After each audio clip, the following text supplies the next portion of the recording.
Welcome to the August 2025 State of the Union. Thanks for joining. Caging results coming out. July, we had a slight increase in mail revenue. Total contributions down, average gift up. News at 11. We've been seeing this type of trend for a while now, but it is good to be seeing revenue up. June was a slight bit down. We'll certainly take it. There's one, anomalous number here, and there's a very good explanation for it. In public broadcasting was up 50% year over year. Very much donors looking to fill the gaps left by public funding of Corporation for Public Broadcasting and the resultant impact on PBS stations. Glad to see that number going up. Hope to see it continue going up in the future as those stations are supported. Likewise, average gift also went up in that realm. In public policy, you saw public policy as the second highest in revenue variance. That was driven largely by average gift, so significant increases in public policy here. I should note that the Veteran Services Organization, we were able to get a processing data from one of our facilities, not our usual mix, and so we think that the VSO data is a bit of an anomaly based on what orgs were in what locations, so smaller sample size than we usually have for that. So year to date, up 9%, contributions down a mere 0.4%. We will certainly take it, and good to see Americans giving through the mail. Year to date across sectors, public broadcasting leading, public policy second. Faith communities leading, public broadcasting second, public policy third. I would expect that public broadcasting continues to go up throughout the year. Direct mail campaign results. I'm going to skip over this because this is not as comprehensive as the previous slide. So any questions on any of that? Okay. Then we'll head over to some AI updates that'll impact many of us who are doing marketing. At the Google I/O conference, Google announced video overviews. So many of you may be familiar with the audio overviews, often known as their automated podcasting feature. I know I played around with this when I created a podcast about my latest book, and it was an interesting way of seeing how people would read it and respond to it and how an AI would look at it. I will say that, one, the ability to train a little bit more because it had real problems pronouncing Ellinger. A lot of attempts, none successful. Still working on some of that sort of thing. The new video overviews are the video version of that. The AI host can help create new visuals and pull in images and diagrams and quotes and numbers from existing documents. So if you load it up, it can be very useful at helping explain data and demonstrate processes and things like that. Really excited to play around with this as a tool for basically education and teaching. The other thing that they mentioned at the I/O conference is that this is trainable for level. You can say, I know nothing about this topic. Explain it to me very simply, or you can go, I'm already an expert on this. Tell me what's new in the field, and it can go in those directions. Those of you working on AI know that I buried the lead from the last month, which is the GPT-5 launch. Microsoft did announce that it's incorporating that into their Copilot apps, which is one of the ones we use here at More most extensively. So GPT-5 is coming through. Reviews are very mixed on GPT-5. It's definitely a more powerful model, but those people who had been used to previous models said, oh, I might like the personality of this model better, or I knew what GPT-4o meant and I knew where to go there. For those who weren't in it every day, people including me, had been mocking OpenAI for what was a near undecipherable trying to figure out which model was more powerful than another. So they've changed a lot of that branding. And you can go into GPT-5 and just use it, and it will assign your task to the most appropriate model in its mind. However, some people still like those. You can still find the old models there. They went back to that so because of the user complaints. GPT-5 is the most steerable version, meaning that you may remember a year ago when prompt engineers were being paid crazy salaries to come in and just create prompts. We've got to the point recently where the best prompt engine is actually going to something like GPT-5 and walking through what a good prompt would be and having it give you the prompt to give back to it. But GPT-5 takes some learning about how to prompt it. So they have a prompt optimizer that's available, easy to use, helps with that ability to one-shot get the results that you want from just one prompt. If you're looking to get further into it, experts have grouped things into a few different categories of how to work with GPT-5 differently from how you would other things. So this is GPT's default model. You can tell it how hard to think. If you say, think harder, think deeper, start by breaking the task down into subtasks, those sorts of things for really in-depth things, it will go and do that. And if you're using it like you would have a search engine to say, hey, I'm trying to figure out who that person was in the ER episode last night, I seem to have recognized her, that sort of thing, it doesn't have to go to some sort of deep learning model to be able to find that out. Planning phases are more important than in recent models. Those who are prompting a year, 2 years ago, remember saying, oh, I need to do chain of thought prompting, do this, then this, and treat it like a very intelligent intern. That's waned, but ChatGPT is bringing it back, saying, if you are critically review each step, call out your uncertainties, here's the order that I want you to go in, those phases, and being extremely prescriptive on phases, and then also about the tone and style. It will adapt to your communication style better than any other model. The trick is sometimes you don't want that. You may go in styleless and it creates something for you. So saying, no cringe, I want this to be in business lingo, or I want this to be accessible to a fourth grader, it can steer to that better than ever. And this brings in the idea of meta prompting. You can also say, write this at a fourth grade level. It gives it a shot and say, I think that's more like a second grade level, bring it up a little bit. Or I think that's more like an eighth grade level, bring it down even more. Telling it what people think about it and how you're grading their responses, allow it to steer even better.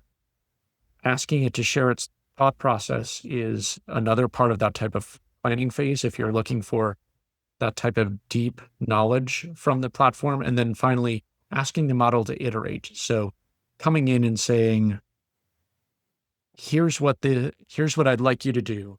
Then I'd like you to critique your own answer and give me a better answer as a result of it. It can do that and gets you better results as a result. So some tips for working with ChatGPT and GPT-5 specifically. What have you guys been around? Yes. There were some interesting things in the launch. ChatGPT, OpenAI, maybe not the best at launch because these were real graphs from how it's presenting its benchmark. You look over here and say GPT-5, the O3 model is at 69%. That's at the same level as the 4.0 model, which is at 31%. And that's surpassed by GPT-5, which is at 53%. And those two bars are the same size. And then you look over on the right, the coding deception page, the bar for 50% is lower than the bar for 47%. Now, they did go back and correct this and say this 50% was supposed to be 16.5. So that does clarify it. But they also clarified when they were doing this, when they evaluated the model, they looked at benchmarks for only 477 tasks of the 500 suite benchmark. And because they only beat Anthropic's Claude model by a little bit, 74.9% to 74.5%, they're like, did you just ignore the ones that you didn't get? So some trouble in their launch, but still a very powerful tool baked into Copilot for those of you using that. We have a bit more potpourri than usual with bit less nonsense in it. These are just, although still a good amount of nonsense, don't get me wrong here, but we do have some actual important things to talk about. First one is we have some hashtag content coming out in the near term. For who, those of you may have seen that we launched email audience acquisition tools. So just like your mail co-ops, but with the ability to target in the digital sphere with emails.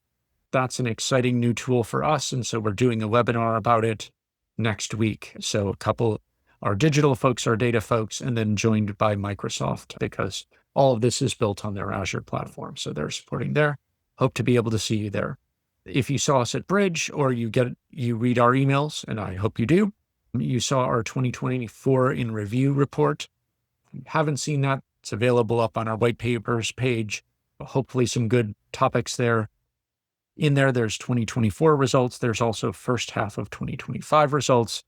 It's mail, it's digital, it's DRTV. We have peer-to-peer because of our friends at Tiltify, additional data digital resources because our friends at Fundraise Up, and they'll be joining us for a webinar on the 15th, talking about turning what happened in 2024 into how we would move forward year end next year beyond, because there's a lot of good case studies in there. So that one I just launched. And so I think that it's in the review phase. So descriptions and things may change a little bit, but if you go to this bottom link, you could be the first person to register for this September 15th webinar. So hope to see you there as well. Shout out any questions, obviously, as you have them. This handsome dude is King Christian IV, who, as I'm sure all of you know, and I totally knew without having to look at Wikipedia, was King of Norway and Denmark from 1588 to 1648. He was the longest reigning of the Nordic kings, and you're probably wondering why I'm talking about him.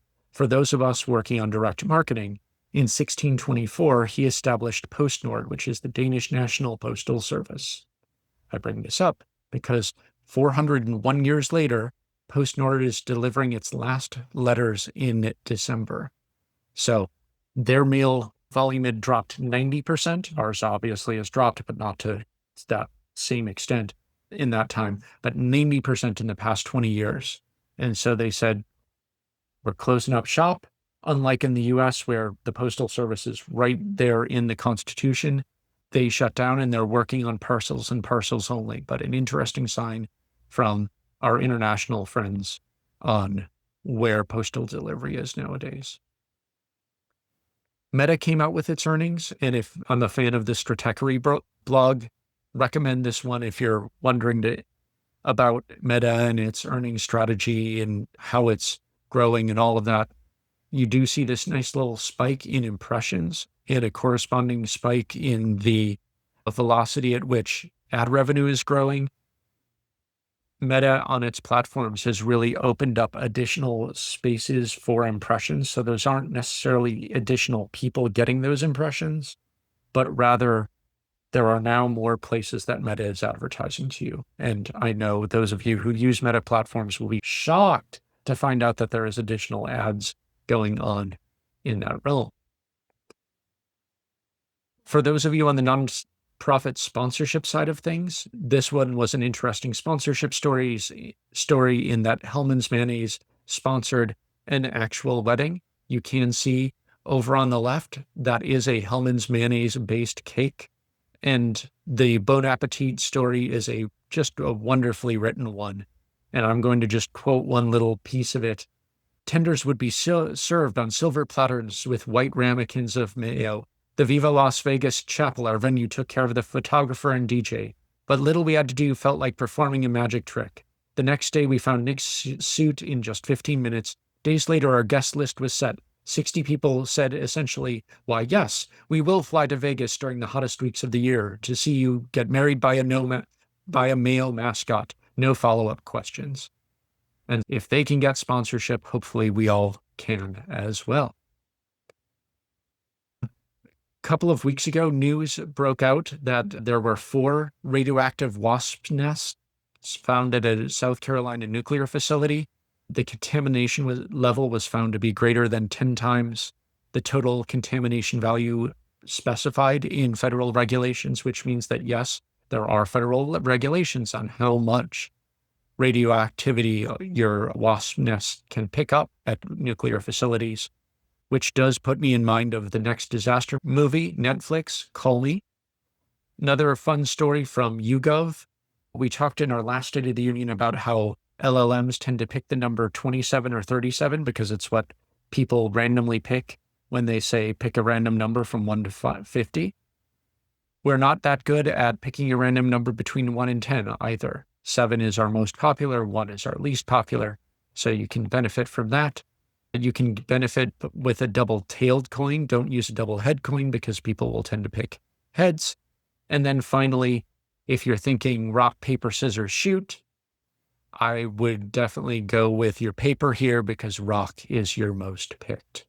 There is a great story about how to mathematically the optimal way to dice an onion for the most even slices. And this is a good left brain, right brain exercise because some folks will say, oh, I definitely want to know the optimal way based on number of cuts. How can I minimize the standard deviation of my pieces? And others will look back at this thing and go, is that an onion font? And yes, it is an onion font called Onotype, made by real onions.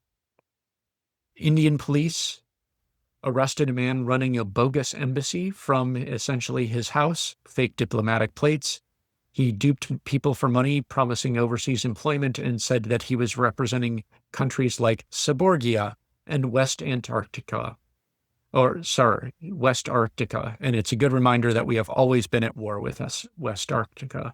And finally, in animal rescue news, Shelley the turtle escaped from her family's home, was gone for more than 2 weeks until she was found outside an ice cream parlor nearly 3 miles from home. That's considered a sprint in turtle terms. Couple of pieces you may enjoy. The web isn't URL shaped anymore is a fun exercise in how to frame your website for how search will happen in the future, both AI-based and think the AI overviews part of Google, thinking not in URLs, but in phrases and how we talk about our content. So really interesting there. We also have a white paper on the topic. If you go to our white papers page, how do you optimize your website for for generative AI optimization? Finally, Tim Harford, the economist, has a great piece about what Jimi Hendrix can teach us about generative AI, basically the creativity that goes into using your tools and how to think about new tools in new ways. So that's the State of the Union as I have it. Any questions that y'all have?